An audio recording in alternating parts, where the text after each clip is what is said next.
This is gonna be fun.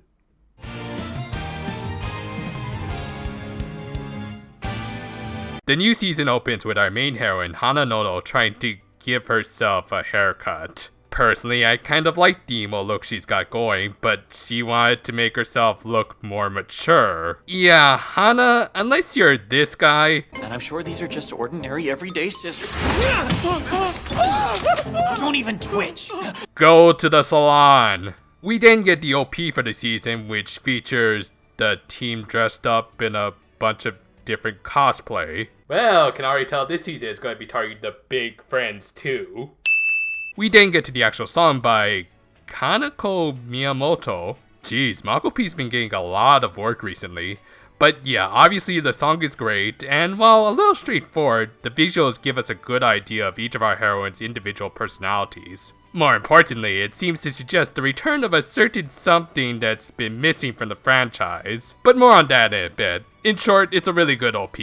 On her way to her first day of school, Hana sees a stray baseball fly towards an old lady. Without even hesitating, she jumps right in the path of the ball and...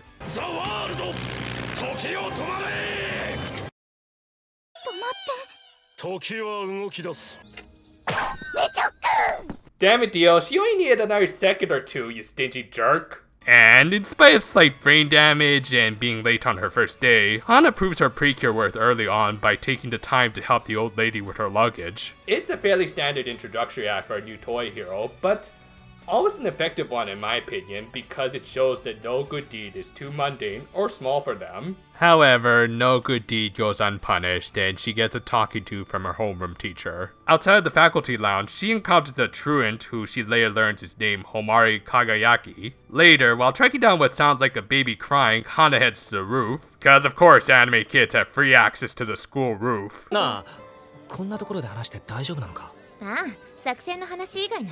Where she again encounters Homari and her class rep, Saya Yakushiji, who earlier during Hana's introduction gave her a rather passionate stare, and was now going out of her way to hang out with her. Nah, it's probably nothing, I'm just overthinking things. Meanwhile, at the Cryasu Corporation, a slightly less evil version of Trump Organization, a bunch of shadowy figures were holding a meeting. They hinted at a few future plot points before coming to the conclusion that they needed more Asu Power or moral power. Yeah, I'm just gonna call it MP for short. Specifically, they needed the MP generated by the future crystals. One guy named Charlotte submits his proposal to find them, and he gains approval from the literal big bad of the season, who grants his approval by spitting out a giant Hanko stamp as though it were a deadly projectile. You know, I've been thinking of quitting my cruddy job at City Hall. Where do I sign up to work here? It looks like a lot of fun. Seriously, everything from the Star Wars Senate style chairs to the overly dramatic way these guys submit their TPS reports has already sold me on these guys being a great villain faction. That night, before going to bed, Hana gets the requisite fairy falling from the sky routine, but this time it doesn't headbutt her. After all, it is a baby, who she ends up naming Hagutan. She was traveling with her guardian, Harry, who apparently was a combination of a hamster and a hedgehog. Why do I get the feeling like he's a reject from a secondary Sega game? Harry tries to pass the toddler on to Hana, but while she does initially try her best to please Hagutan, she was understandably reluctant at the idea of taking care of a baby at her age. She ends up trying to hide the two from her little sister by moonwalking as though she were Michael Jackson?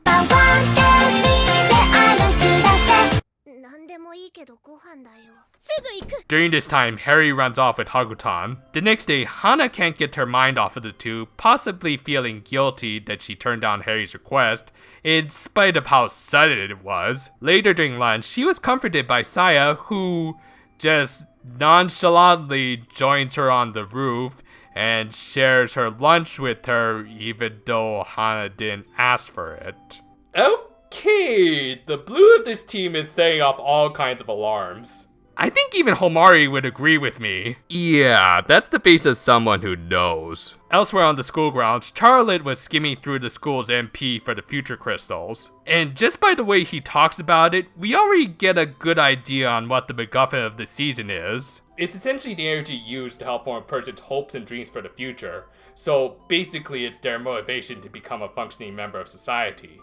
How such energy is generated at a school of all places is beyond me, but hey, I don't write for the show. I kid, of course. School is a good place for the young ones to build towards their future. However, there will always be those kids who maintain a negative perception towards what the future will bring. This forms the basis for the polar opposite of MP, Toei or prickly power or...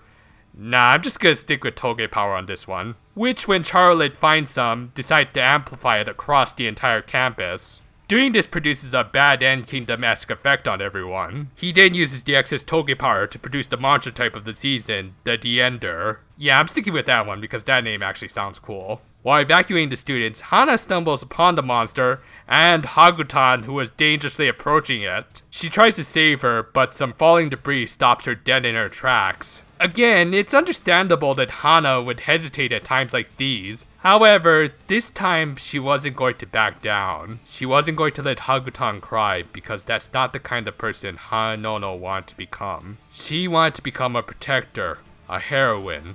She became a Precure. And unlike last season, she didn't use her transformation trinket to do all the work for her, and instead did what a Precure should do.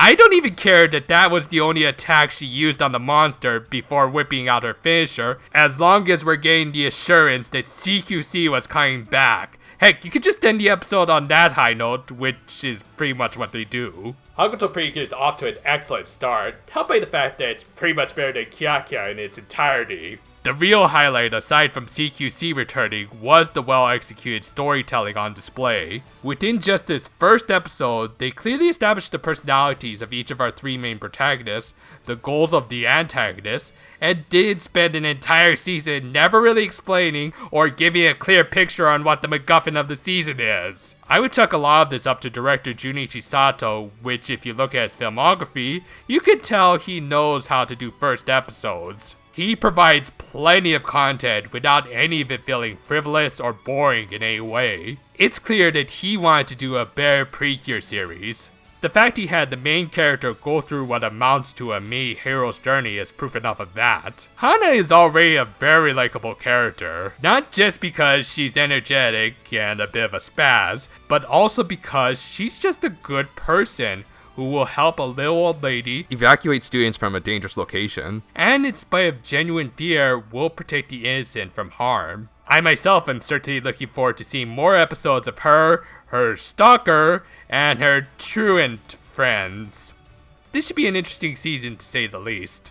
Sorry I've been taking a while with the second part of the Sweet Precure review. I've run into a few inconveniences over the past week. Let's just say I'm not just standing on this candlestick to look cool or anything like that. Still, it's almost done, and I hope you guys will stick it out with me through this new Precure season. And until then though, well for now my friends,